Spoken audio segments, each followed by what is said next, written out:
Ano ang kagandahan at kabutihang dulot ng paglilingkod sa Diyos, simbahan at sa kapwa?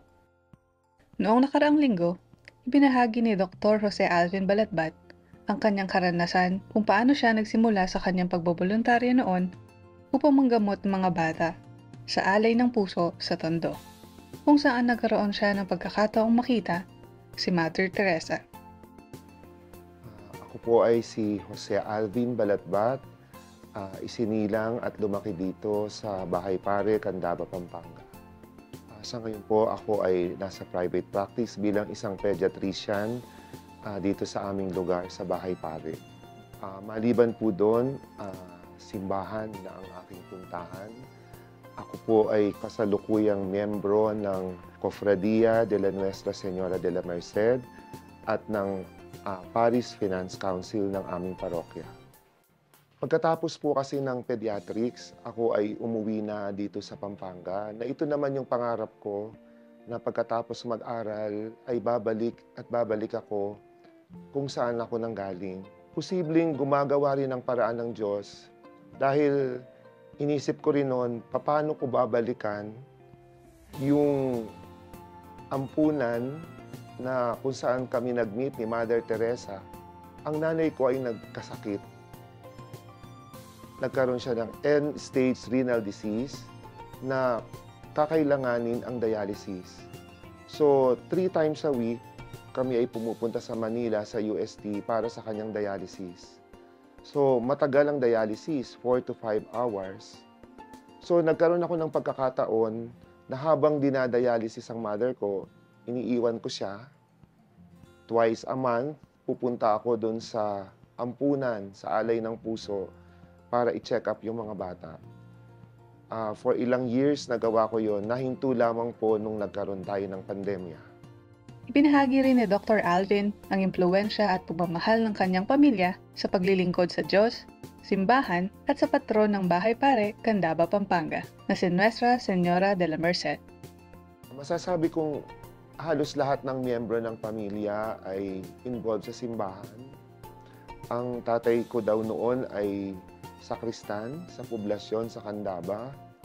Pero nakamulatan ko sila ng nanay ko na aktibo sa simbahan. Ang tatay ko po ay naging lay minister at miyembro ng Adorasyon Nocturna Pilipina. Ang mother ko at ang mga lola ko, ang mga aunties ay miyembro ng Apostolado ng Palalangin at ng Cofradia ng Nuestra Señora de la Merced. At ang mother ko rin ay matagal na naging treasurer ng Paris Pastoral Council at pangulo ng Paris Pastoral Council. So, isa sa aking mga kapatid ang pumasok po sa seminaryo, si Father Alex Balatbat, na ngayon po ay nasa Diocese of Antipolo, at isa sa aking mga auntie ang pumasok sa kumbento, si Sister Aida Malonzo, na ngayon po ay nasa Antipolo, na miyembro ng Pious Disciples of the Divine Master. Kasama rin sa kanilang paglilingkod ang pagbabahagi ng tulong sa mga kapatid nating nangangailangan, lalong-lalo na sa mga nasa correctional. Sila ay sinusubukang abutan ng mga tulong sa pamamagitan ng Cofradia de la Merced. Ito ay tuwing sasapit na ang kapistahan ng Mahal na Birhen. Ito rin ay ang pagpapakita at pagsasabuhay sa turo ng Mahal na Birhen ng Awa na si Nuestra Señora de la Merced. So naitatag ang Mercedarian Order para sagipin ang mga Kristiyanong bihag. Wala na tayong mga bihag ngayon, pero maraming nasa bilangguan na siyang isa sa apostolado ng mga Mercedarian fathers at sisters. So dito sa aming parokya, naitatag noong 2003 ang krusada para sa bilanggo. Sa kapistahan ng aparisyon ng Mahal na Birhen na August 2 hanggang September 24, ang mga tao ay nagbibigay ng mga magagamit ng mga nasa bilangguan. So itong Cofradia at ang parokya ay nagkaroon ng apostolado sa mga bilangguan na una sa National Bilibid Prison, na 1 o 2 beses sa isang taon ang mga parokyanos ay pumupunta doon, dala ang mga binigay ng mga tao para sa mga bilanggo. Sa ngayon po, nakatuon ang prison apostolate ng aming parokya sa provincial jail. Mula noong 2003, ito po ay nagpatuloy. Subalit ngayong taon na to, kami po ay nag-focus dito sa provincial jail. Pero nandun pa rin ang connection sa National Bilibid Prison dahil naitatag din doon ang Cofradia de la Nuestra Señora de la Merced sa mismo maximum compound ng National Bilibid. Maaari pong makipag-ugnayan sa aming parish office at sa kasino mang miyembro ng Cofradia de la Nuestra Señora de la Merced. Sa ngayon po, bago ang aming piyesta ay sa September 24, inihahanda ang mga dadalhin sa provincial jail. Pare-pareho po ang bigay. Lahat ng mga sabong panlaba or any detergent, yun po yung aming dadalhin.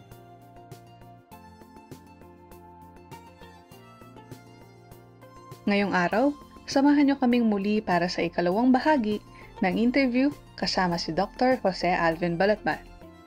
Dito lang yan sa Sensei. Ano po yung nakikita niyo pong kagandahan po nung ginagawa po ninyo para po sa iba at para din po sa parokya?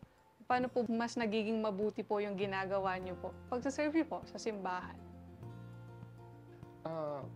Ang ginagawa ko ngayon bilang doktor at bilang isang parokyano ay bunga ng pagmamahal ng Diyos na ipinakita at ipinadama niya sa aking mga magulang at sa mga kasamahan ko sa simbahan.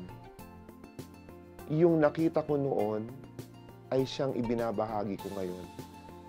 So kung ano yung nakikita sa amin ngayon ng mga kabataan, posible ding ito yung kanilang ipagpapatuloy. Kaya pilitin nating maging halimbawa kung ano yung ginagawa natin ngayon dahil darating ang panahon, yung mga nakakakitang kabataan ay ipagpapatuloy kung ano yung ginawa natin. Bukod naman po sa pagiging devotee niyo po kay De la Merced, meron pa po ba kayong ibang saint po na fina-follow or isinasabuhay din po kung ano po yung ginawa po nila dati? Isa sa hinahangaan ko ay si Mother Teresa. At isa nga sa biyaya ng Diyos na pinagkaloob ay yung ma-meet ko siya ng personal nung ako ay nag-aaral. Kilala natin kung ano si Mother Teresa, no? Ano yung kanyang mga katangian. So, iyon yung pinagsusumikapan kong tularan.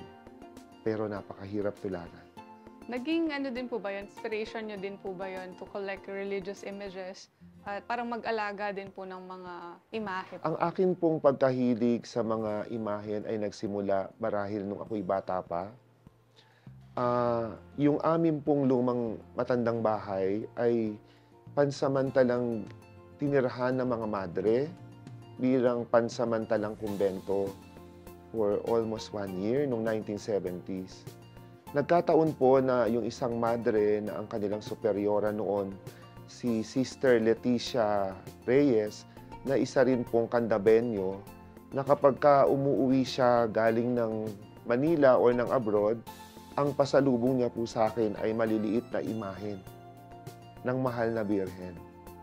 So, doon nag-umpisa po yung aking pagkahilig sa mga imahen hanggang pinangarap ko na magkaroon ng malalaking imahen, hindi para sa aking sarili, kung hindi para magamit din ng aming simbahan. So, nung pong ako'y nagkaroon ng biyaya na magkaroon ng scholarship sa college, ang tatay ko po kasi binibigay rin yung aming pang-tuition kahit meron kang scholarship. So, inipon ko po yun. Nung natapos ako ng medical technology, nakaipon ako ng sapat para magpagawa ng isang malaking imahe ng mahal na birhen. At dahil po ako ay nasa UST doon, nadesisyonan ko at ng aming kura paro ko noon na ipagawa ang Nuestra Señora del Santissimo Rosario. Nagkaroon po ako ng dumami. Parang, sabi ko nga po kanina, hindi para sa aking sarili, kundi para magamit ng aming parokya. Yun yung medyo mababaw na dahilan. Pero kung titingnan natin yung malalim na dahilan sa aking personal na experience, ito isa ay marahil sa naging daan para mas mapalapit ako sa Diyos at sa simbahan. Sa akin pong mga obserbasyon, itong mga imahen ay hindi yung pabonggahan, pagandahan sa mga prosesyon. Tingnan natin yung malalim na naidudulot nito. Isa sa halimbawa po ay ang mga taga-baliwag na kilala sa prosesyon ng mga mahal na araw. Ang nakikita ko hindi po yung gaano kalalaki, gaano kaganda, kundi itong mga imahen na ipinundar ng pamilya ay nagbubuklod sa mga miyembro ng pamilya. Nagbubuklod sa mga magkakapitbahay. Kung titingnan natin, umuuwi sila saan man sila nandun. Umuuwi sila para samahan ang mga imahen ng pamilya nila sa prosesyon. So sa buong mahal na araw, ang pamilya ay nagkakasama-sama. At kung titingnan natin yung mga parokya o yung mga lugar na may mga ganitong tradisyon, parang dito po nag-uumpisa rin ang maraming bokasyon sa pagpapari at pagmamadre. Iyon po yung isang malalim na nakikita kong binubunga nitong mga imahen. Ano na po yung pinakamalayo po na religious image po na ipinahiram niyo po or binigay niyo po sa isang nagsaserve po sa simbahan? Kasi nga po, nais namin na makilala ang Nuestra Señora de la Merced. Hindi po siya kilalang titulo ng Mahal na Birhen dito sa atin. Maliban sa Espanya na kung saan nangyari ang aparisyon. Noong 2007 or 8, may isa pong bata na nag-email sa akin na nagtatanong saan siya makakakuha ng imahen ng Nuestra Señora de la Merced. Gagamitin daw po nila sa kanilang Black Rosary sa kanilang sitio. Nagkataon na meron po kaming image noon na about 2 feet, more than 2 feet. Inihatid po namin ito sa Santa Rosa, Laguna. Tuwang-tuwa po yung nakatanggap dahil hindi niya inaasahang bibigyan namin. So, at kami po ang lubos na natuwa dahil after 1 year, napag-alaman namin na siya ay pumasok ng seminaryo. Sa kasalukuyan po, siya ay naghahanda para sa ordinasyon bilang isang diakono. Para sa marami pang sensei at 5 siglo na videos, bisitahin ang aming mga social media accounts. At huwag kalimutang mag-follow, mag-like at mag-share. Ikaw ay nanonood pa rin ng Sensei. May pinipili din po ba kayo? Parang gusto pong pagbigyan po ng imahe po ni De la Merced. Ang Mahal na Birhen po, inihingi ko itong mga opinyon, yung dasal ng mga miyembro ng Kofradiya kung saan mapupunta yung imahe niya. At siguradong ituturo niya kung saan niya gustong pumunta.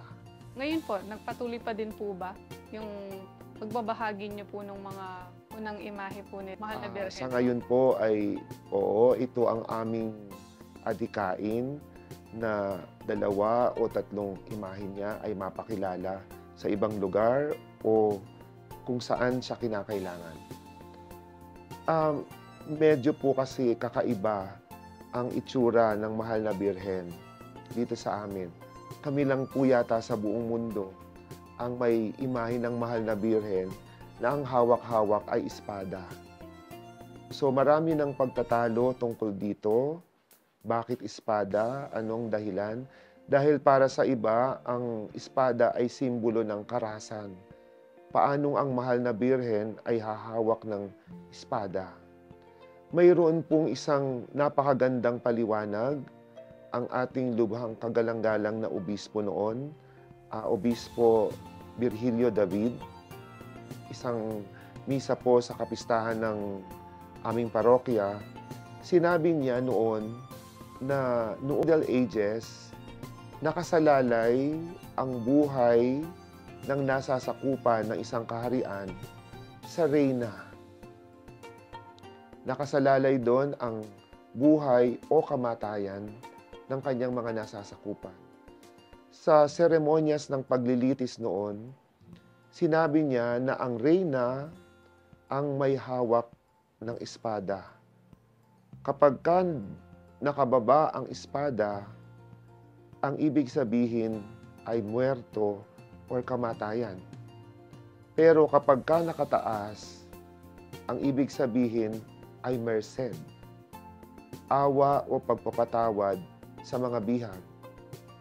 Kaya't sinabi ng mahal na obispo na napakagandang nakataas ang espada ng mahal na birhen sapagkat pinananatili niyang buhay ang kanyang mga anak na nasasakupan. At sinasabi po sa mga kwento nung mga unang panahon na ang aming pong lugar na bahay-pari ay napakatahimik at napakasaganang lugar dahil merong isang babae na hindi niya pinayagang makapasok ang mga Hapon noong panahon ng Hapon sa aming lugar na nagbabantay. So, sabi ng matatanda, yun ang mahal na birhen.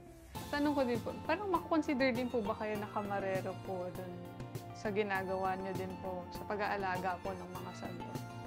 Meron pong mga tagapag-alaga talaga ang mahal na birhen.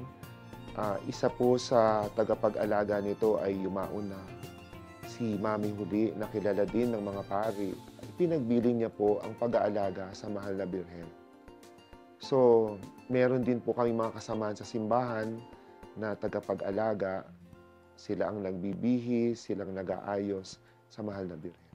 Para sa marami pang sensei at 5 siglo na videos, bisita social media accounts. At huwag kalimutang mag-follow, mag-like, at mag-share. Ikaw ay nanonood pa rin ng Sensei. Kayo po, madami po kayong religious images po dito. Nagpapahiram din po ba kayo ng santos sa sa ibang lugar po?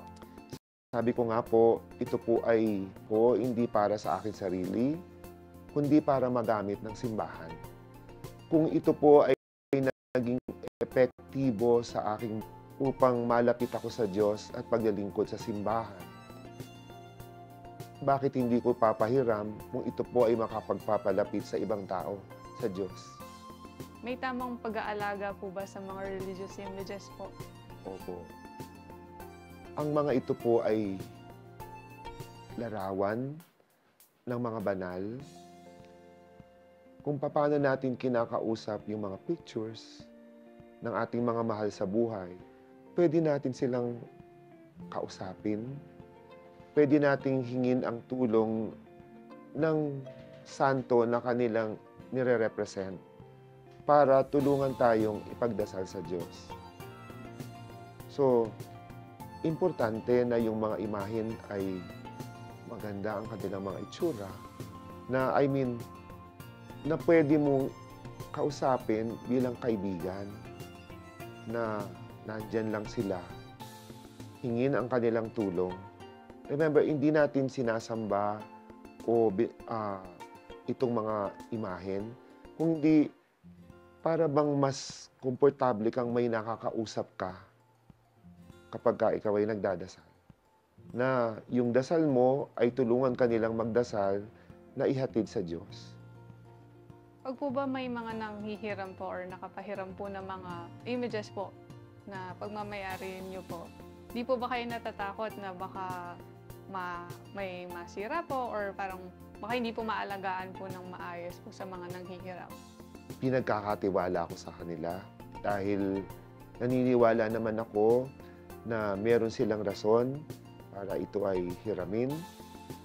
So, nandun yung tiwala ko na kung paano namin sila inaalagaan, ay aalagaan din nila.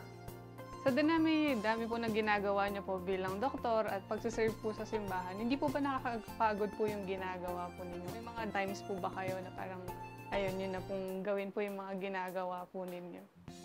Sa aking eksperyensya, sabi ko kanina nga, hindi ko maihiwalay ang aking ginagawa bilang isang doktor sa aking ginagawa sa simbahan. Naging gabay sa akin mula nung ako'y mag-aral. Hindi ko napabayaan ang nasasabi kong obligasyon o ginagawa sa simbahan kahit ako'y nag-aaral. Kung noon ay hindi ko napabayaan ang ginagawa ko sa simbahan, siguro mas lalo ngayon na ako'y nakatapos na may sariling oras para ko pabayaan ang ginagawa ko sa simbahan.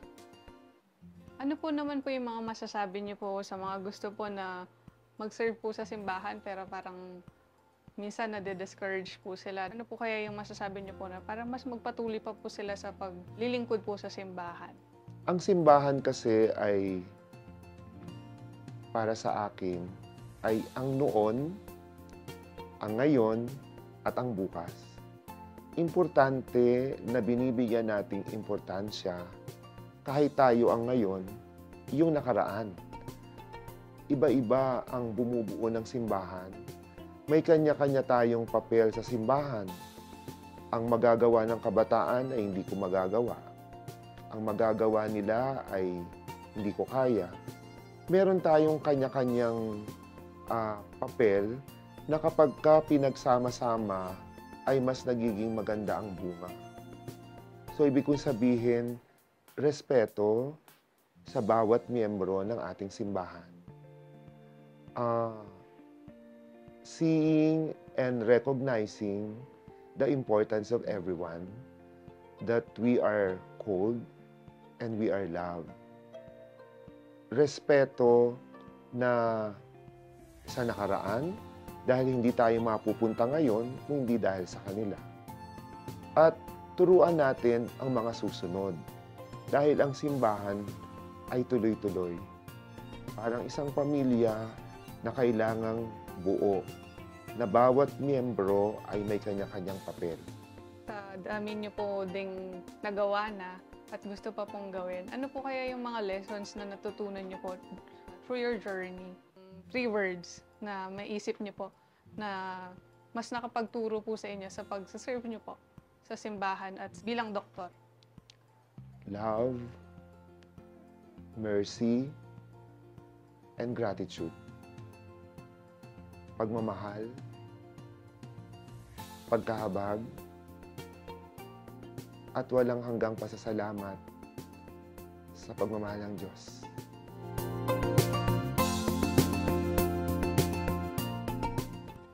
Maraming salamat sa panonood ng Sensei episode kasama si Dr. Jose Alvin Balatbat mula sa Bahay Pari, Candaba, Pampanga. Ang ating episode na ito ay nagbigay ng aral at inspirasyon sa atin sa pagkilala sa Birhen ng Awa at ang malalim na pagmamahal sa Diyos ay siya ring daan upang maging mabuting Kristiyano at mabuting kapwa. Naway ang awa ng Diyos at ang mahal na Birhen na Nuestra Señora de la Merced ay manatili sa bawat isa. At sana'y hindi natin makalimutang ibigay sa Diyos ang para sa Diyos at ibahagi ang dapat na para sa ating kapwa. See you again, and we'll continue to explore, learn, and improve. Because life is a continuous learning process. This is Sensei, their skills and talent.